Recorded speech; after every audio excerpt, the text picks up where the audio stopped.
Imagina só. Um livro gigantesco, quase 1 metro de altura, cerca de 75 quilos, feito de pele de animais, escrito inteiramente à mão e envolto em uma aura de mistério. Agora pensa comigo, e se eu te dissesse que esse livro, que hoje é conhecido como Codex Gigas, também é chamado de Bíblia do Diabo? Dizem que ele foi escrito com a ajuda do próprio demônio. Isso já começa a ficar interessante, né? Eu sei que pode parecer uma lenda bizarra, mas tem muita coisa envolvida nessa história que vai além da imaginação. Hoje, a gente vai mergulhar nesse mistério, entender a origem do Codex Gigas, o que ele representa e, claro, tentar desvendar se existe alguma verdade por trás desse suposto pacto com o demônio. Mas antes de continuar, deixa eu te perguntar. Já ouviu falar dessa história? Já pensou como seria possível alguém escrever um livro tão imenso, com textos bíblicos, históricos e científicos, em tão pouco tempo? Porque, a história que a gente vai ver hoje é daquelas que mexem com a nossa cabeça, e eu aposto que você vai ficar intrigado até o final. Então fica comigo até o fim, que eu prometo que você vai sair daqui com uma nova perspectiva sobre esse livro e as lendas que o cercam. Agora, para a gente começar a entender toda essa história, é importante falar sobre onde e quando esse livro foi criado. A gente está falando de um monge beneditino chamado Hermann, que viveu no início do século III, lá na Boêmia, região que hoje faz parte da República Tcheca. Hermann fazia parte de um mosteiro e, segundo a lenda, ele foi condenado a uma punição severa por ter violado os votos monásticos. Não se sabe exatamente o que ele fez, mas a punição que ele enfrentaria era nada menos do que ser trancado vivo dentro de uma cela, até morrer de fome e sede. Dá para imaginar o desespero, né? Ele precisava fazer algo, qualquer coisa, para escapar dessa sentença de morte.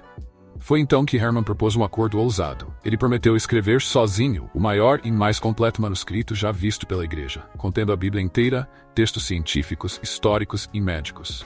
E o mais impressionante, ele prometeu fazer isso em uma única noite. Agora, pensa comigo, não importa o quão talentoso ou dedicado alguém seja, escrever algo dessa magnitude numa noite é completamente impossível. E é aqui que o mistério começa a ficar interessante. Diz a lenda que ao perceber que não conseguiria cumprir sua promessa, Hermann fez um pacto com o diabo. Em troca de sua alma, o demônio teria ajudado o monge a completar o livro durante aquela única noite. O resultado?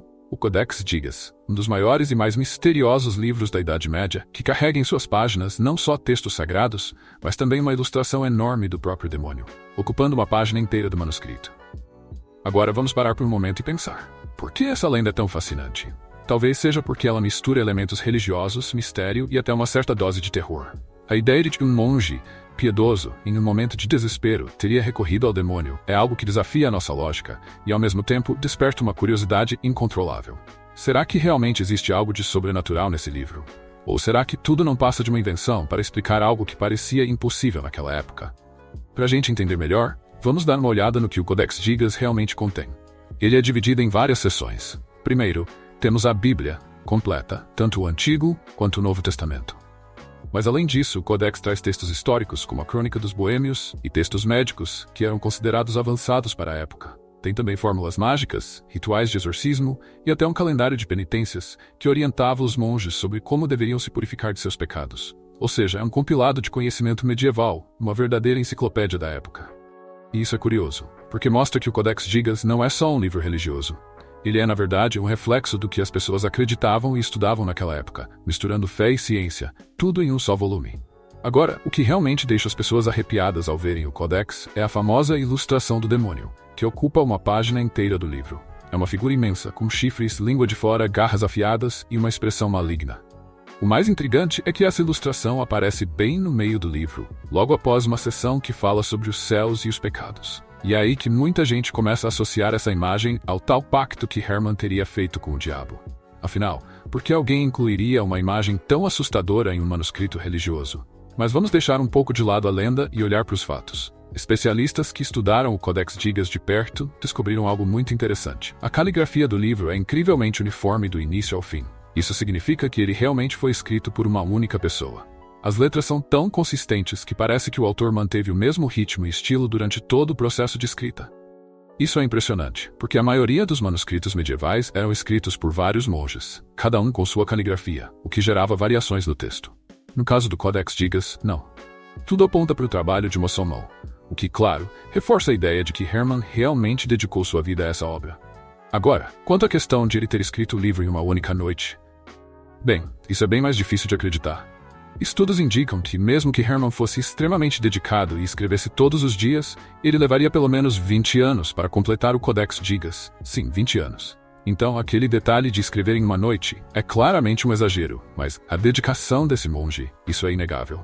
Ele pode não ter contado com a ajuda do demônio, mas o fato de ter se dedicado tanto a essa obra, ao ponto de criar um dos maiores manuscritos da história, isso por si só já é quase sobrenatural, não acha? E tem mais uma coisa que muita gente não sabe. O Codex Gigas passou por várias mãos ao longo dos séculos. Ele foi mantido no mosteiro por anos, até ser levado como espólio de guerra pelo rei da Suécia no século XVII. Hoje, o livro está guardado na Biblioteca Nacional da Suécia em Estocolmo, onde permanece sob condições especiais para evitar que se deteriore. Ele é considerado uma verdadeira joia da história medieval. Mas mesmo depois de séculos de estudos, o mistério sobre sua criação continua vivo. Eu acho fascinante como as histórias ao redor do Codex Gigas combinam mistério, religião e ciência. E é interessante pensar que, mesmo com toda a tecnologia e o conhecimento que temos hoje, ainda não conseguimos desvendar todos os segredos desse manuscrito. Mas talvez, e isso é só uma teoria minha, o que mais atrai as pessoas para esse livro não seja a resposta definitiva sobre o tal pacto com o demônio, mas o mistério em si. O desconhecido sempre desperta a nossa curiosidade, e enquanto não tivermos todas as respostas, a lenda do Codex Gigas vai continuar a nos intrigar. Além de todo o mistério e fascínio que o Codex Gigas provoca, uma das partes mais intrigantes é o fato de que ele sobreviveu a tantos eventos históricos ao longo dos séculos. Afinal, estamos falando de um manuscrito que já tem mais de 800 anos, e mesmo assim, ele está relativamente bem preservado. Durante a Guerra dos 30 Anos, por exemplo, o Codex foi tomado como espólio pelos suecos em 1648, e desde então permaneceu na Biblioteca Nacional da Suécia. Mas antes disso, o livro já havia sobrevivido a incêndios, saques e, claro, o desgaste natural do tempo. É curioso pensar que um objeto tão grande, tão pesado e que teoricamente teria tanto valor, conseguiu se manter intacto por tanto tempo, enquanto outros manuscritos importantes da época se perderam ou foram destruídos. E falando em preservação, há uma curiosidade interessante. Especialistas que examinaram o livro dizem que ele é feito com a pele de cerca de 160 animais. Isso mesmo, 160 peles de bezerro foram usadas para criar o pergaminho desse único livro.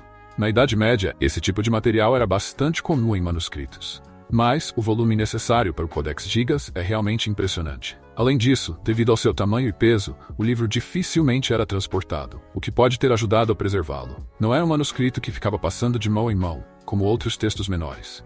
Ele era tão grande que provavelmente permanecia em um lugar fixo dentro do mosteiro, o que também limitava o desgaste natural.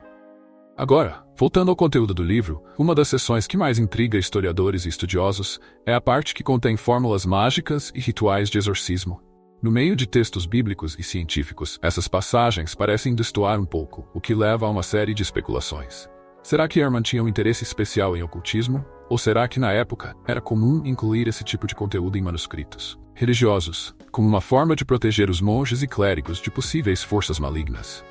Não temos uma resposta definitiva, mas o fato de o Codex Gigas incluir tanto informações religiosas quanto conhecimentos místicos e científicos faz dele uma obra única, quase como se fosse um reflexo do próprio pensamento medieval, que não separava ciência, religião e magia de forma tão rígida como fazemos hoje. Outro ponto curioso que desperta a atenção dos estudiosos é o silêncio histórico em torno do Codex Gigas, por longos períodos. Embora o livro tenha sido criado por volta de 1229, existem poucos registros sobre ele nas décadas seguintes. Parece que por muito tempo o Codex ficou em uma espécie de esquecimento, até que foi redescoberto e começou a ganhar fama graças à sua ligação com a lenda do demônio. Isso nos leva a perguntar, será que a lenda do pacto com o diabo só ganhou força mais tarde, quando o livro já tinha percorrido um longo caminho? Ou será que essa história circulava de forma discreta entre os monges, até ser contada ao público em geral? Mesmo nos dias de hoje, o mistério continua envolvendo não só o conteúdo do livro, mas também o seu impacto ao longo da história. E essa aura de mistério, de algo proibido ou até amaldiçoado, só contribui para que o Codex Gigas se torne um dos manuscritos mais intrigantes já registrados. Agora deixa eu te perguntar, o que você acha de tudo isso?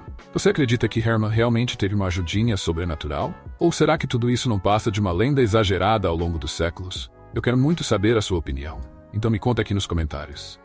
E olha, se você curtiu essa história e quer mais conteúdo assim, já sabe, né? Deixa aquele like, se inscreve no canal e ativa o sininho para não perder nenhum vídeo novo. Toda semana eu tô aqui trazendo mistérios, curiosidades e histórias que vão fazer você ver o mundo de um jeito diferente. Valeu por ficar comigo até aqui e a gente se vê no próximo vídeo.